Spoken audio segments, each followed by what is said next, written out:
A man came down off the noon stage at Larkspur with a rope around my reputation before I ever heard the woman's name, and I let him do it, because by then I was tired enough of being dangerous that I'd have taken any chain offered. I was standing at the corral rail when he pointed me out to the driver and said, "Low and ugly. That's Holloway. That's the one cracked Sutter's skull in Cheyenne and never paid for it." The driver looked at me the way men had been looking at me for 10 years. Like I was a loaded thing somebody had left where children could reach it. And I looked back at my own hands on the rail, which is what I always did, and I thought about how I had not hit a man in 14 months and how nobody would ever believe that mattered. I had come up the Salt Fork Road on foot, my saddle on my shoulder because my horse had foundered 2 days south, and I had stopped at Larkspur Station because the sign said water, and a man on foot in that country learns to read that word like scripture. The station sat on a low rise where the road bent around a stand of cottonwoods, and behind it, fenced and green in all that brown, was a spring that ran clear out of the rock, the only sweet water for 30 miles in any direction, I would later learn, and the reason for everything that happened to me afterward. There was a long, low house of squared logs, a barn, a smithy lean-to, a relay corral full of good horses, and a woman crossing the yard with a bucket in each hand who did not slow down or speed up or change her face 1 degree when the man on the stage said my name. That was Della Hewitt, and the first thing I ever knew about her was that she did not flinch. She set the buckets down by the trough. She wore a man's canvas coat over a faded dress, and her sleeves were rolled, and there was a smear of axle grease on her forearm, and she looked me over once, top to bottom, the way you'd look over a horse somebody was trying to sell you cheap. "You the prize fighter," she said. It was not a question, so I didn't answer it. "You looking for work or just water?" "Water," I said. "Then I'll move on." "Move on to where?" She said that flat too, not unkind, just like a woman who knew the country and knew there was nowhere within a day's walk worth getting to. I didn't have an answer for that either. I had been moving on to nowhere for 14 months. I drank from the dipper she handed me, and it was the best water I ever had in my life, cold and clean and faintly of stone. And when I lowered the dipper, she was still watching me, and the man on the stage was still talking, telling the other passengers about Cheyenne, about the man I'd put in the dirt, embroidering it the way they always did, until in his mouth I'd killed 3 men and enjoyed it. I'd put down a great many men. I won't pretend otherwise to make myself easy to like. I'd fought on the bare-knuckle circuit from the time I was 17, in barns and behind saloons, and once in the bed of a dry river, while 200 men screamed over the rail, and my hands had made me a name across 4 territories. Stonehand Holloway, the Anvil, names you only get by being very good at something most men can't stomach. I had money once and lost it, had a reputation I could never lose, and had a younger brother named Eli who followed me into the trade because he thought my life looked like freedom, and who I buried at 22 on a hill outside Laramie after a fight I should have stopped and didn't, because the purse was good and I told myself he was a man grown and could choose his own ruin. He could. He chose it because I'd made it look like the only thing worth choosing. I quit the day after I filled his grave, and I had not thrown a punch since, and not a soul on the Salt Fork Road or anywhere else would ever have believed that the quitting was the realest thing I'd ever done. So when Della Hewitt said, "Move on to where?" and looked at me like she was doing arithmetic, I should have just walked. Instead, I set the dipper down careful and said, "Anywhere your spring keeps somebody from spitting at me." Something moved in her face then, not a smile. She was not free with those, but a kind of recognition, like I'd answered a question she hadn't asked out loud. She picked her buckets back up. "Barn's dry," she said. "There's a stall with clean straw at the end. You can sleep there tonight for splitting that woodpile by the smithy. We'll talk in the morning. I don't feed men I haven't decided about." That was the whole of it. That was how I came to Larkspur, on the word talk asterisk, which I did not understand and did not trust, and which turned out to be the doorway to the rest of my life. I split the woodpile down to splinters before the light went, because work was the one prayer I still knew, and because a man's hands have to do something or they start remembering. When I finished, there was a boy watching me from the barn door, 11, 12 maybe, all elbows and suspicion, with a slingshot stuck in his belt like a sidearm. He didn't say anything. He just watched the way wary children watch, ready to bolt. I split the last log and set the axe down where he could see I'd set it down. "You're him," the boy said finally. "The fighter. Tully says you killed people." "Who's Tully?" "Mr. Carver's man. He said the name * Carver the way the stage passenger had said my name, like it had weight, like it could fall on you. Tully says you're a killer." "Tully ever met me." The boy considered that. It seemed to genuinely unsettle him, the idea that a man could be talked about by people who'd never seen him. "No," he admitted. "Then Tully's guessing," I said, and went awash at the trough, and that was Pip, who Della had taken off a wagon train 2 winters back when his folks died of the fever, and the wagon master wanted to leave him at the next fort like spare freight. She'd said no. I learned that later. There was a great deal about Della Hewitt that you learned later, in pieces, because she never explained herself and never asked you to forgive her anything, and the only way to know her was to stay long enough to watch what she did. In the morning she fed me biscuits and salt pork and coffee strong enough to trot a mouse across, at a plank table in the long room of the house, with Pip eating fast at the end and watching me over his cup.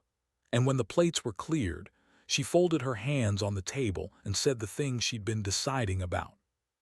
"My husband's been dead 19 months, she said. "Tom built this station.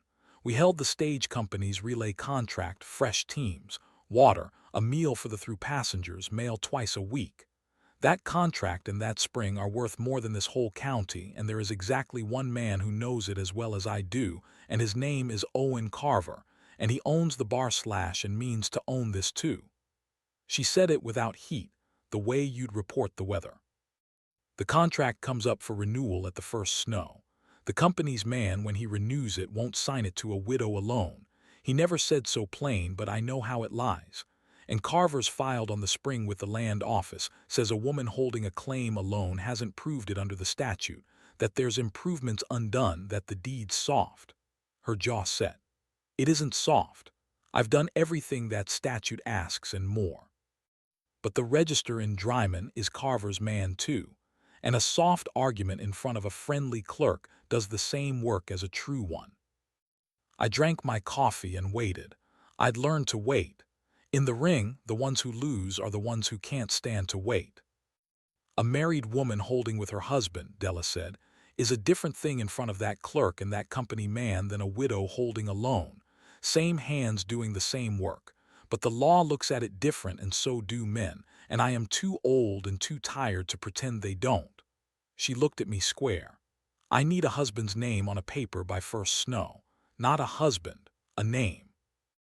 A man who will stand at the station so the company man sees a settled household, who will be on the deed beside me so Carver's argument turns to smoke, and who is enough of his own kind of dangerous that Carver's riders think twice about a thing they do without thinking to a woman alone." She let that sit. "You came up that road with a name that does half my work before you say a word.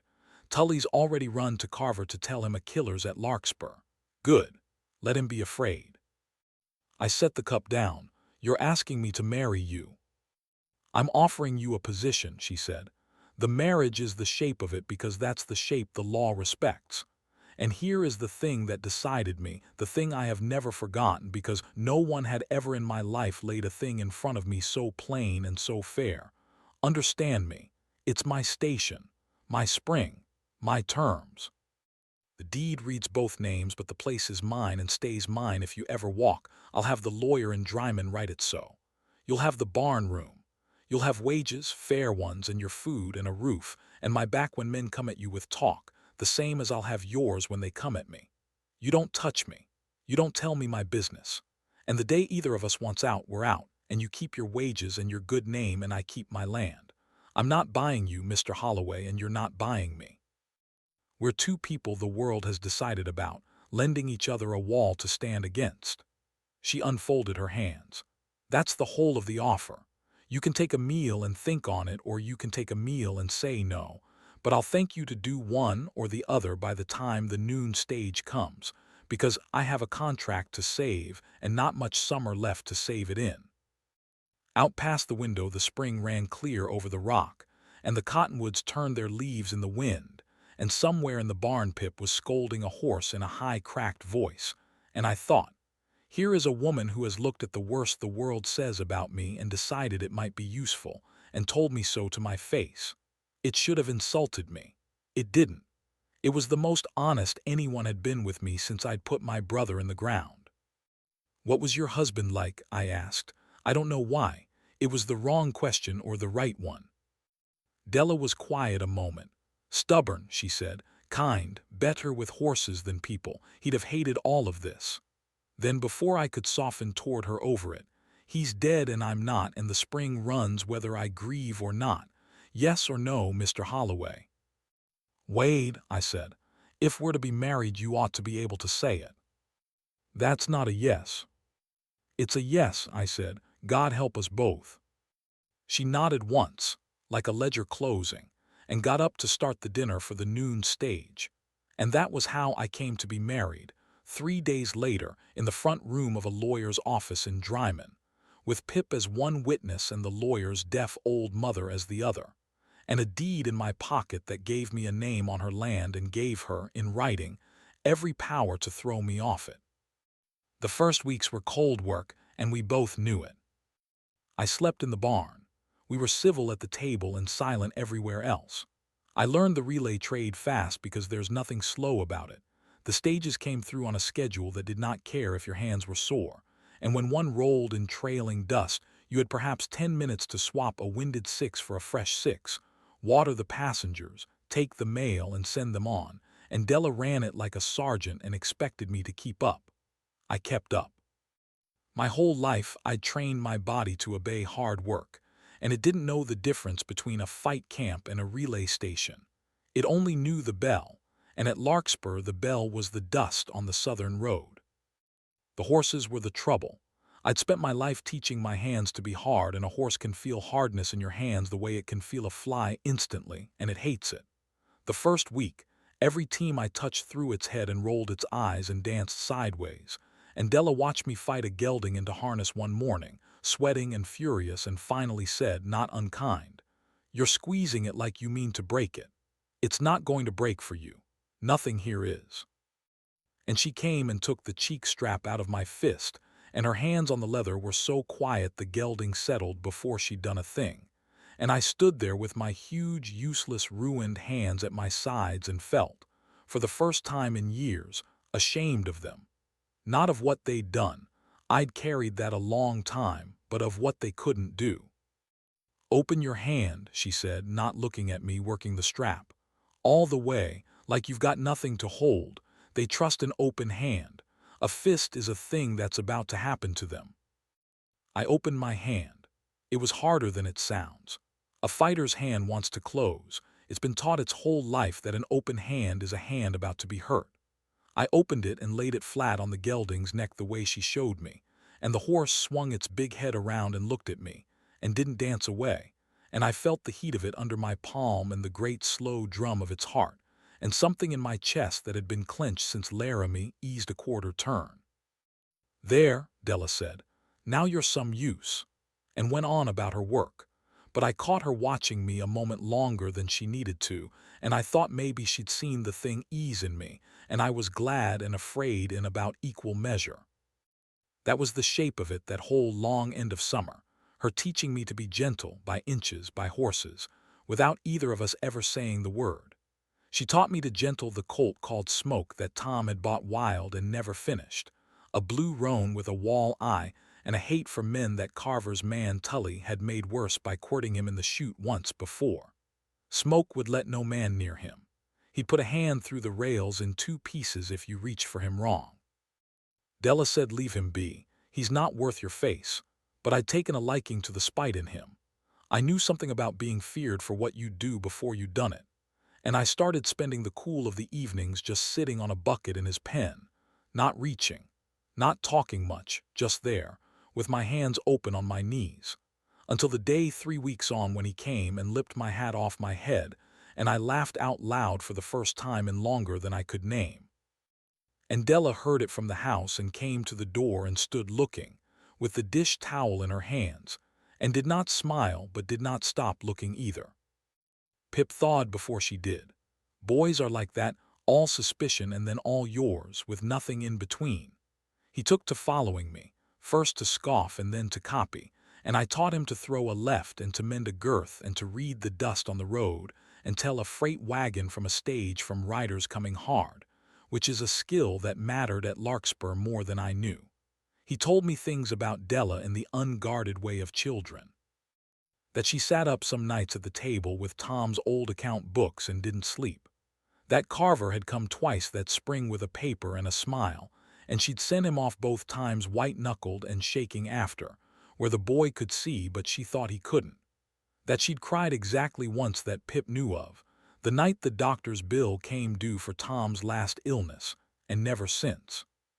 She don't cry, Pip told me, fierce and proud and worried all at once. She's not gonna cry over Carver. No, I said, I don't expect she is. You won't let him take it. It wasn't quite a question. I looked at the boy. I thought about my hands and what they were and what they were not, and the deed in the box under the floorboard with both our names on it and her every power over me written underneath. No, I said, I won't let him take it. I meant it the way you mean a thing before you understand how much it's going to cost. Owen Carver came to Larkspur himself in the last week of the warm weather, in a good buggy with Tully riding alongside on a tall horse, and a second man I didn't know, a narrow cold one with a town hat and a leather case who turned out to be a lawyer down from the territorial seat.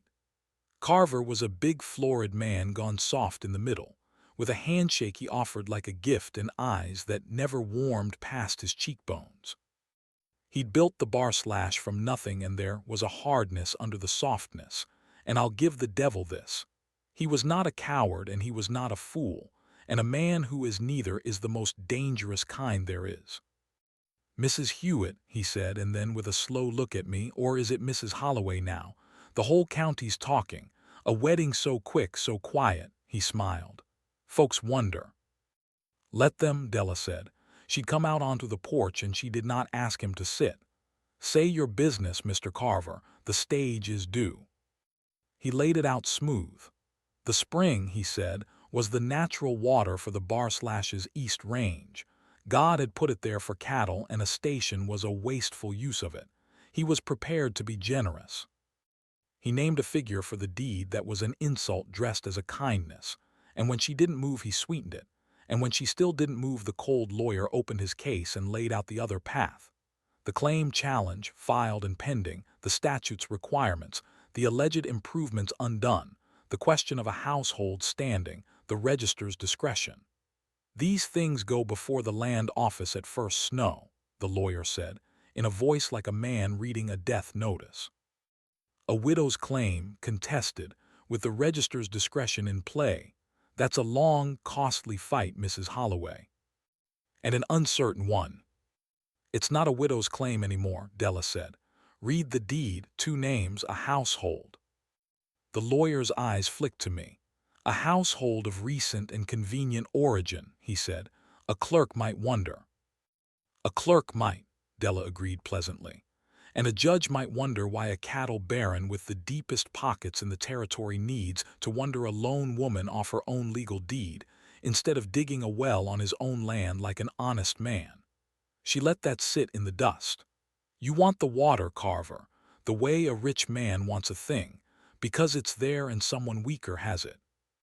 But Tom proved this claim with his own back, and I've proved it twice over since, and there isn't a clerk in Dryman, however friendly, who can make a true thing false in front of a circuit judge if I make him say his lie out loud.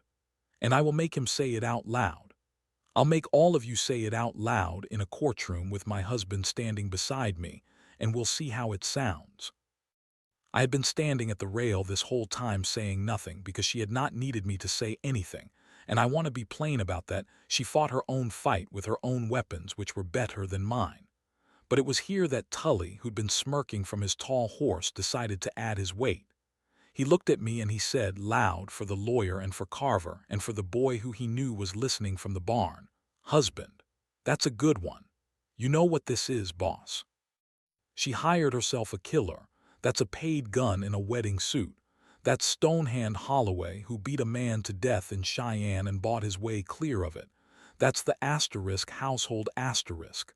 He grinned at me. "How much she paying you, fighter? You stand around looking dangerous for your supper." I felt the old thing wake up. I want to tell you it didn't. 14 months and it was still right there under the skin, the cold, clean falling away of everything but the next half second, the thing that had made me very good and very alone. My hands had closed at my sides. I could have crossed the yard before Tully cleared leather, and I could have taken him off that tall horse and broken him on the ground in front of his employer, and there would have been a kind of justice in it and a great deal of satisfaction. And it would have proved every word he just said, and it would have lost Della everything.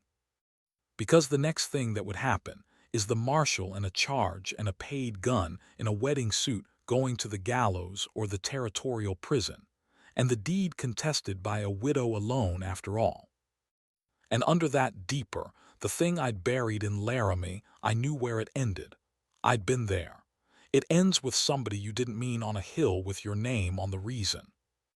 So I did the hardest thing my hands ever did, which was nothing. I opened them.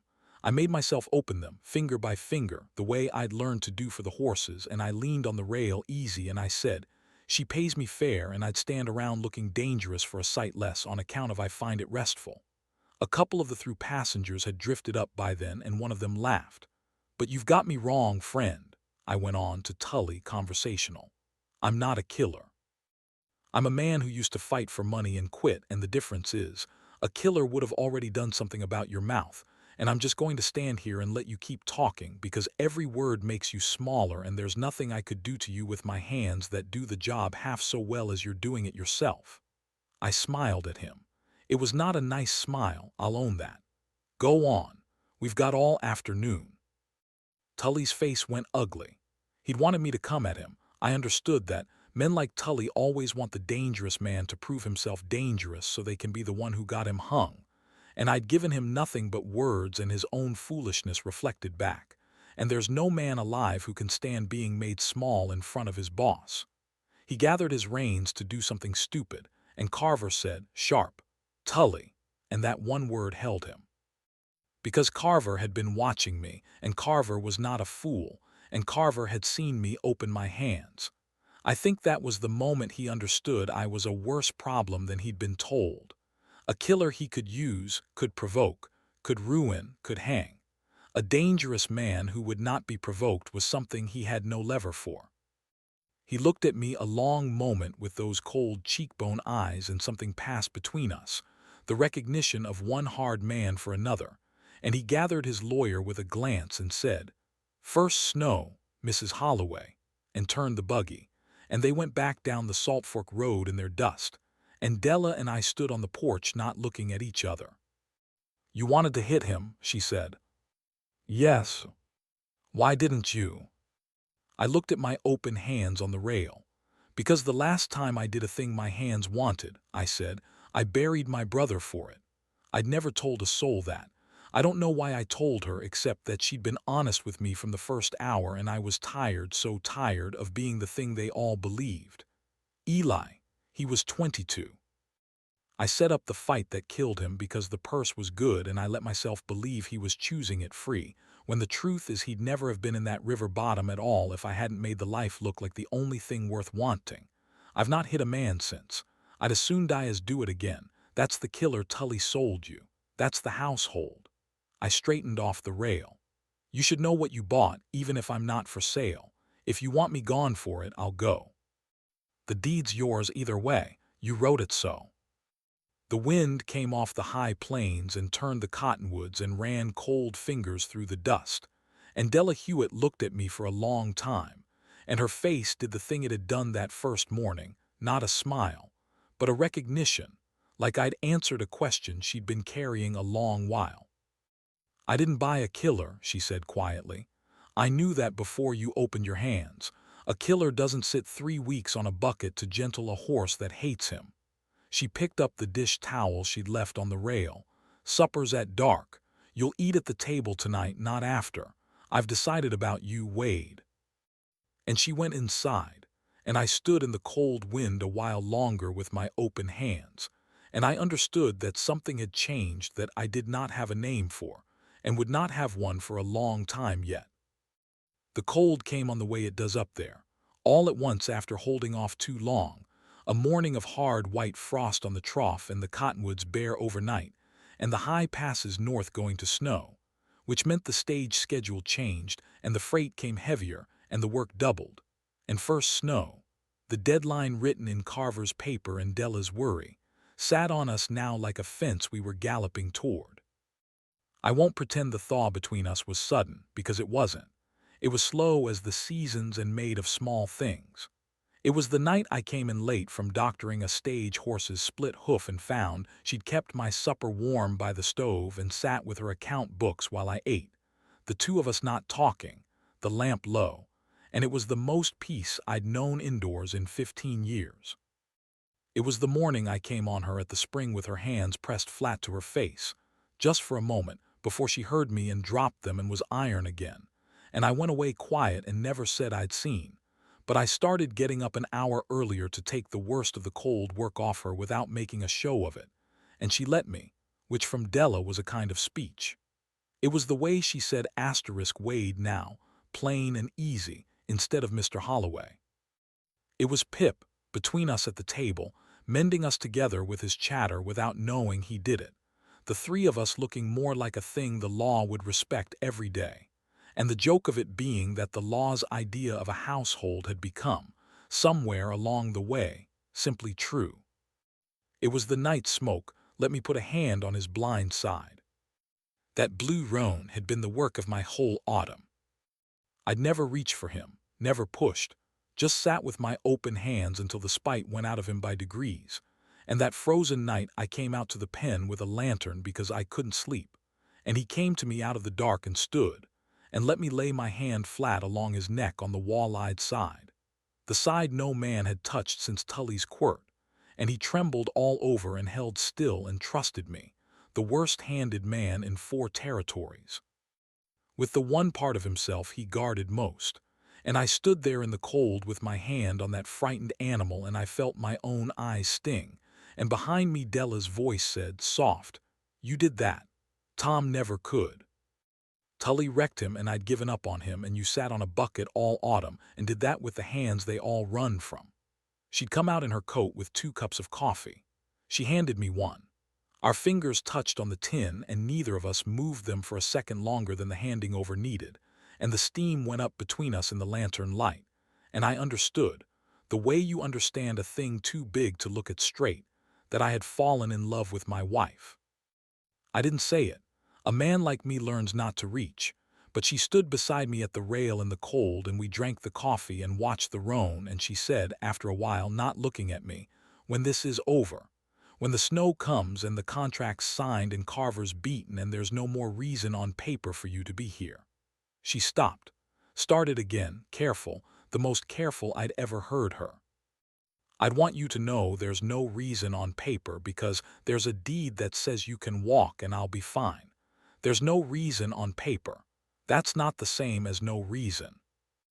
I have turned that sentence over for years.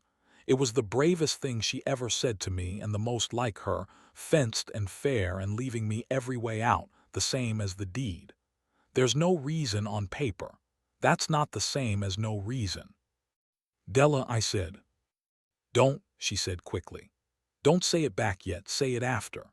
After Carver, after the snow, when you've stood at the edge of being free to go and chosen not to anyway. I've had a husband choose me because I was the girl in front of him at the time, and that was fine, that was a good marriage. I won't speak against Tom.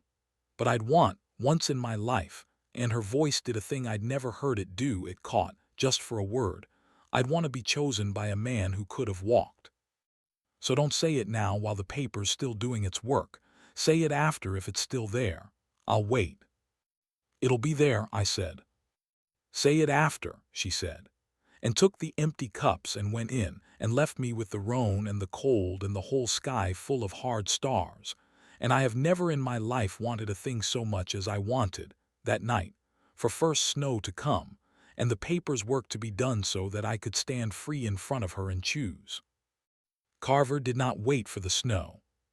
He was too smart to come himself and too smart to send Tully to do murder, because he didn't want a hanging on his range any more than I wanted one on my conscience. What he wanted was the thing destroyed quietly enough that the law would shrug. And the thing, the one thing, the heart of it, was the spring, because a station without water is nothing, and a relay contract you can't honor is void, and a claim improved around a dead spring is just dirt.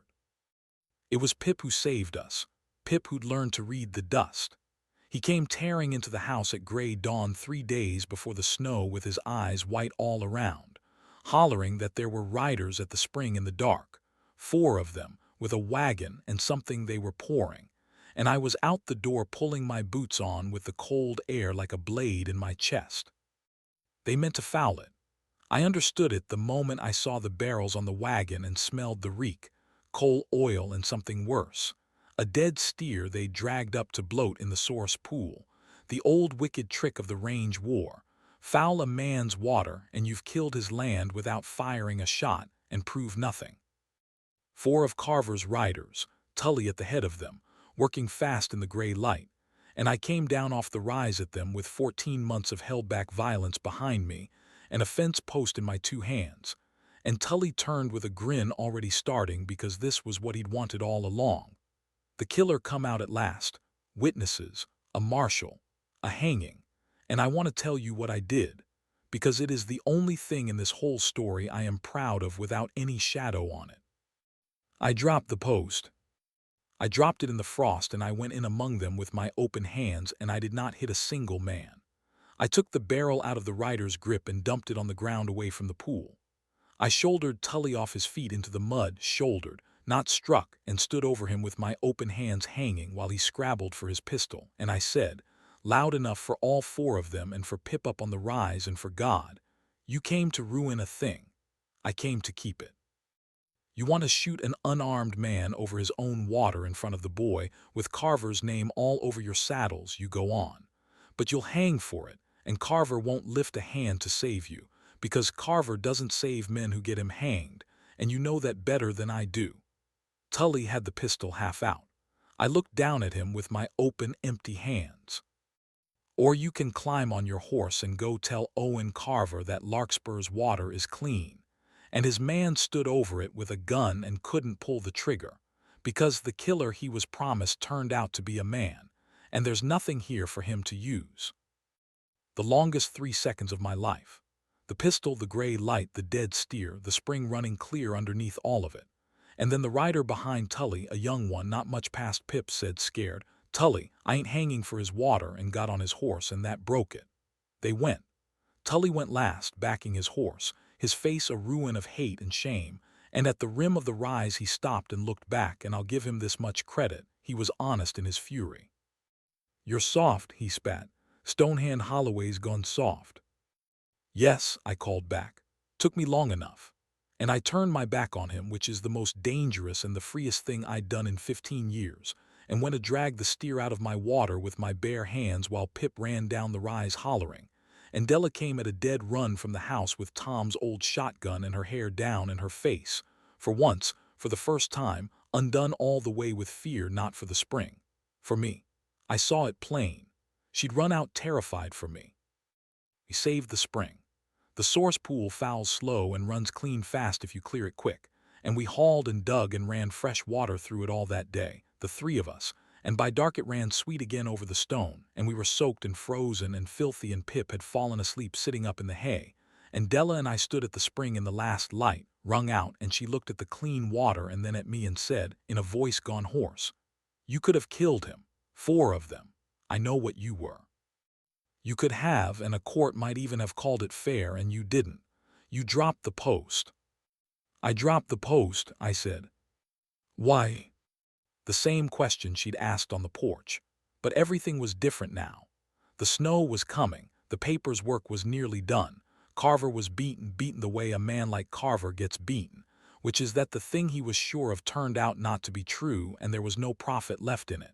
He never came again, sold his challenge for nothing, drilled his own wells the next spring like an honest man because there was finally no cheaper way. The paper's work was done. I was as free to go as the deed had always said I was. And so I could finally answer her the way she'd asked me to, after asterisk. Because I made a promise to a frightened animal this autumn, I said, that these hands were done being a thing that happens to people, and because I had a thing worth keeping clean and it wasn't only the water. I made myself say the rest, the after, standing free with no paper doing my talking. There's no reason on paper for me to be here. You wrote it that way and you were right to. And I'm telling you, the way you asked me to tell you after. I could walk down that road tonight a free man with my wages and my good name. And I'm not going to. Not ever. Not for any reason but the one that isn't on any paper, which is that I love you, Della. And I'd choose this. You, the boy, that spiteful roan, this frozen patch of nothing on the Salt Fork Road, over every free road there is. I'm not staying because the law calls us married. I'm staying because I'd marry you again tomorrow with nobody's law watching and no land in it and nothing to gain, just to be the man who got to choose you on purpose. She didn't cry. I told you she didn't cry, Pip had warned me. But she put her two cold hands up flat against my chest, the way I taught the horses to trust an open hand, and she left them there, and she said, "Took you long enough," which was Tully's words turned all the way around into the kindest thing anyone ever said to me. And then she laughed. I'd never heard her laugh, and I put my hard, ruined hands very gently on either side of her face, the gentlest thing those hands had ever done, gentler than the roan's blind side. And I kissed my wife at last under the bare cottonwoods by the clean running spring, and the first snow began to come down around us, soft and slow, right on schedule, the way it had been coming to that high country since before there were any of us to need it. The contract renewed. The company man rode out the week the snow stuck and signed it across the plank table to a settled household. A man, a woman, a boy, a working relay, a spring that ran sweet and never knew or cared how the household had come to be, because by then it had stopped being a shape the law respected and become only what it was, which was a home. I am an old man now, and my hands are older than the rest of me, knotted up and slow, and they have not closed into a fist in more years than I can count.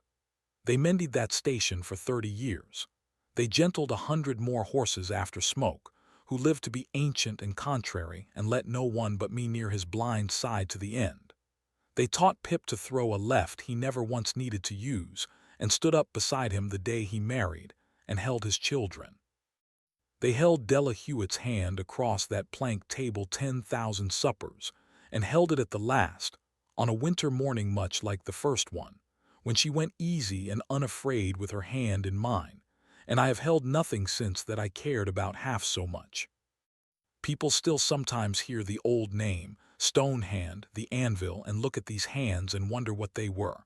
I let them wonder. I know what they were. They were the hardest hands in 4 territories, and they made me feared, and they made me alone, and they put my brother in the ground. And then a sharp-tongued widow on a frozen patch of the Salt Fork Road handed me a dipper of cold water and an offer fair to the last word, and asked nothing of these hands, but that they learn to open, and they did. And that opening was the whole of my life, and every good thing in it came through a hand held flat and trusting where a fist used to be. She'd have hated me telling it this long. She never could abide a man who used 3 words where one would do. So I'll end it the way she ended things, plain. I married her to hold her land, and I held her land, and somewhere in the holding the land stopped being the reason. The reason was her. It was always going to be her. It just took these hard hands of mine the longest while to learn how to be gentle enough to hold it.